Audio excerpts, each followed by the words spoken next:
Hai hai hai, selamat datang di Jalan Cerita, tempat nyetok review film. Mari kita kemas. Film ini menceritakan sebuah bangunan baru yang tiba-tiba lenyap di tengah kota, yang menyebabkan sebuah guncangan besar dengan kondisi yang menegangkan. Bagaimana kejadiannya? Yuk ke Jalan Cerita. Cerita dimulai dari seorang pria yang bernama Pak Dongun. Pak Dongun menjabat sebagai kepala bagian di suatu perusahaan. Pak Dongun adalah kepala keluarga yang pekerja keras. Akhirnya selama belasan tahun bekerja, Pak Dongun dapat membeli sebuah rumah secara tunai atau tanpa kredit. Mendengar kabar bahagia itu, rekan kerjanya yang bernama Sung Hyun memberi selamat kepadanya. Diikuti sorakan dan ucapan dari seluruh karyawan. 축하드립니다. 다들 고마워. Akhirnya, tibalah hari di mana Pak Dongun dan keluarga beranjak ke rumah baru. Pak Dongun mengemasi barang-barang dibantu oleh petugas. Dari dalam apartemen, melalui jendela nampak seorang nenek dan anaknya yang mengetahui adanya kedatangan tetangga baru. Saat itu juga Pak Dongun bersapa dengan tetangga lain. Kita sebut saja si Ibu Rama dan si Ibu pekerja keras. Juga terlihat seorang anak yang bernama Sung Hun. Ibunya sering meninggalkan anaknya untuk bekerja dan berpesan jangan pernah membukakan pintu untuk orang asing. Pak Dongun mendengar percakapan itu dan menyapa si anak dengan lambaian dan juga senyuman.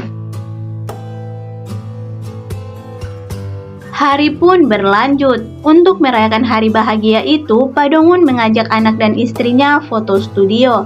Tiba di sana, dia sangat terkejut. Lah, ternyata itu adalah tetangga yang pernah buat dia jengkel.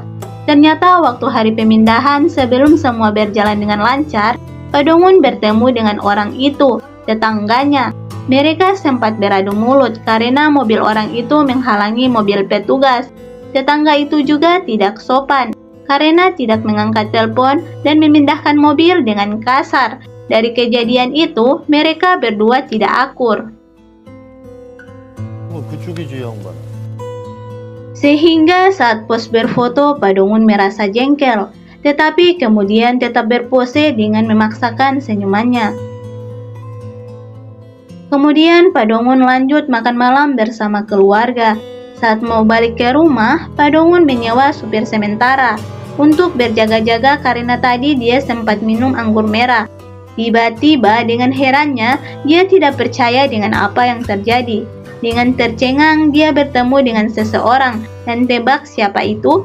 Lagi-lagi si tetangganya. Jadi tetangga ini bernama Pak Mansu. Pak Mansu juga adalah seorang ayah dan Pak Mansu memiliki banyak pekerjaan. Malam itu dia bertugas sebagai supir sewaan. Karena telah melakukan pemesanan, diantarkanlah Pak Dongun dan keluarga ke tempat tujuan. Tibalah di kawasan tempat tinggal mereka. Ternyata sehabis perayaan, hujan deras mengguyur daerah itu.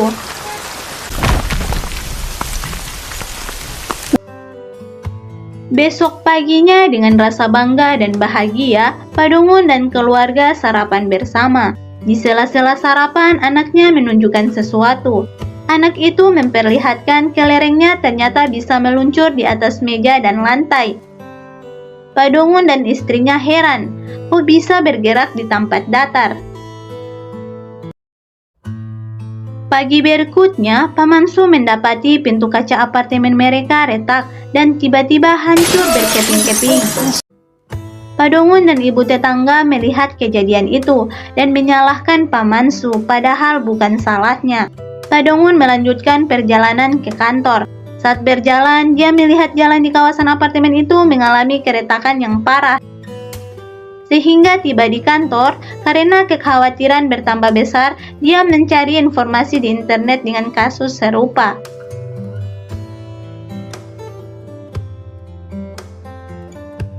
Hingga malam tiba, sampainya di rumah, dia mengecek jendela rumah dan lantainya, adakah faktor-faktor yang mempengaruhi keanehan itu.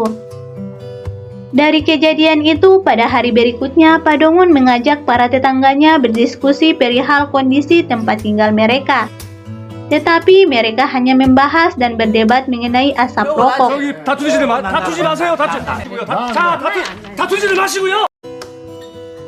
Sehingga membuat Pak Dongun tak habis pikir dan mengabaikannya. Beberapa hari kemudian, Pak Dongun mengundang para karyawannya untuk acara syukuran rumah. Sampai malam hari, ternyata mereka menghabiskan beberapa minuman beralkohol dan membuat mereka agak mabuk. Tiba-tiba di malam itu air di rumahnya macet dan tidak tersedia. Setelah acara berakhir, dua karyawannya si Sung Hyun dan si Unjo menginap di rumahnya karena sudah mabuk berat. Hari pun mulai pagi. Hari itu adalah hari libur. Terlihat dari seorang nenek dan anaknya yang berencana pergi liburan. Tetapi sepertinya melalui telepon seseorang membatalkan janji itu dan mereka pun tidak jadi keluar. Beralih ke istri dan anak Pak Dongun yang habis berbelanja. Tidak jauh dari rumah, mereka menghubungi Pak Dongun untuk mengambilkan sesuatu. Tetapi si ayah belum beranjak dari tidurnya, begitu pula kedua karyawannya. Di tengah perjalanan menelepon ayahnya, mereka bertemu si ibu tetangga dan suaminya yang akan pergi liburan. Hingga akhirnya si anak pergi ke dalam apartemen mengambil rol belanjaan tanpa si ibu. Pada akhirnya si Sung Hyun bangun dan terburu-buru. Sepertinya ada sesuatu mendesak meneleponnya. Dengan segera dia keluar apartemen dan naik taksi. Dengan waktu bersamaan, Pak Mansu mengunjungi setiap rumah di apartemen untuk menanyakan perihal kondisi air mereka. Tiba di satu rumah, ternyata itu adalah anak dari si ibu pekerja keras. Anak itu lagi sendirian di rumah. Dia pun tidak membukakan pintu sesuai pesan ibunya. Karena tidak ada jawaban, Pak Mansu mengira di rumah itu tidak ada orang. Tiba-tiba anak Pak Dongun menyapa Pak Mansu dari belakang. Anak itu adalah Sechan. Pak Mansu pun sekaligus bertanya kalau di rumahnya ada air. Sechan pun menjawab tidak ada. Di lain sisi, Pak Dongun terbangun dengan kepala yang sedikit sakit tanpa mengetahui keberadaan anak dan istrinya. Beralih di atas balkon apartemen, terlihat seorang anak sedang santai merokok. Dia bernama Sang Tae. Tiba-tiba Sang Tae mendengar seseorang datang dan segera bersembunyi, kemudian mengintip.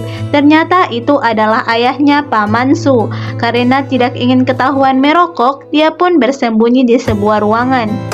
Seketika Pak Mansu berpapasan dan menyapa si Om sebelah bangunan yang sedang menjemur pakaian.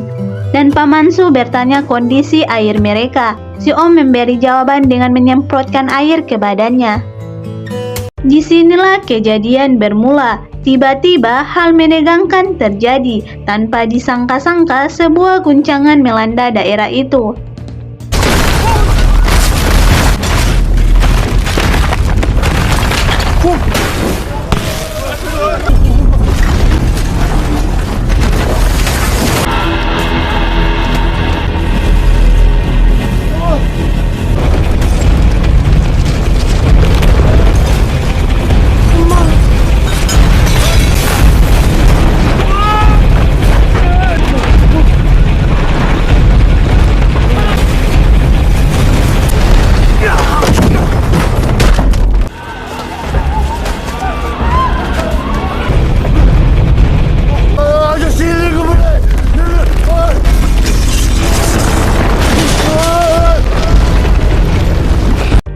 Guncangan besar itu menyebabkan apartemen yang mereka tinggali masuk ke lubang beratus-ratus meter.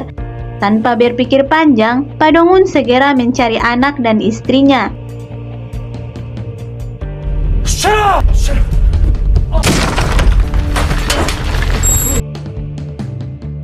Istri Pak Dongun sangat terpukul dengan apa yang dilihatnya. Kejadian itu membuat sebuah lubang yang sangat dalam tepat di tengah kota. Di tempat kejadian masih menyisakan guncangan susulan dan membuat taksi si Sung Hyun tempati terhempas ke sana kemari hingga berpapasan dengan Pak Mansu. Dan tiba-tiba tanah menimpali Pak Mansu. Alhasil, taksi itu melaju hingga menembus rumah Pak Dong-un, membuat Pak Dong-un kaget dan tersadar itu adalah Si Sung-yeon. Kemudian Pak Dong-un mencoba menyelamatkan Si Sung-yeon dan akhirnya berhasil keluar. Namun, tiba-tiba terdengar suara. Pak Dong-un berpikir itu adalah keluarganya. Ternyata adalah si Unju.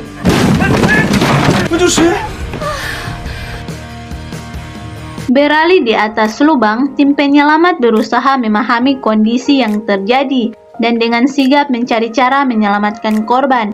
Sayangnya, keadaan tak terkendali. Ledakan terjadi di mana-mana. Para masyarakat dan keluarga korban histeris. Kejadian itu nampak kacau balau.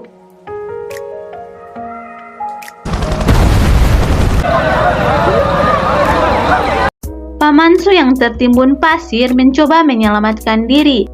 Dia tidak menyangka melihat cahaya kecil dari atas lubang. Kemudian berdiri berusaha memegang pagar kayu. Tiba-tiba kayu pun rapuh. Dia pun terjungkal jatuh ke bawah rumah Pak Dong-un.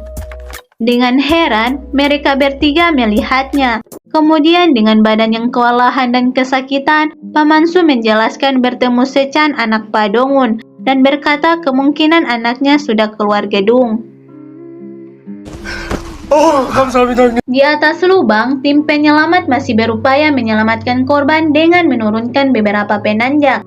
Akan tetapi susulan ambrukan terjadi dan hampir membahayakan nyawa mereka. Karena itu rencana penyelamatan pun gagal.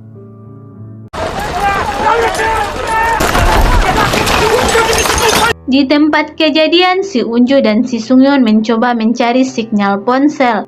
Kemudian Pamansu mencoba menjelaskan kondisi mereka yang terjebak di lubang ratusan meter, yang sepertinya diakibatkan oleh lubang pembuangan. Tidak ingin berdiam diri, Pak Dong-un dan lainnya berusaha mencari pertolongan dengan mencoba berteriak sekuat mungkin.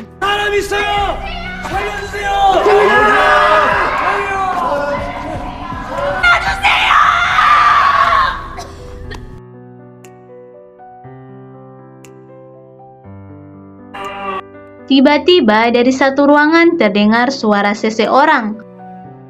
Siapakah yang mereka temui? Apakah mereka bisa bertahan dan keluar dari dalam lubang? Yuk, kita kemas di Jalan Cerita Part 2. Sampai berjumpa lagi.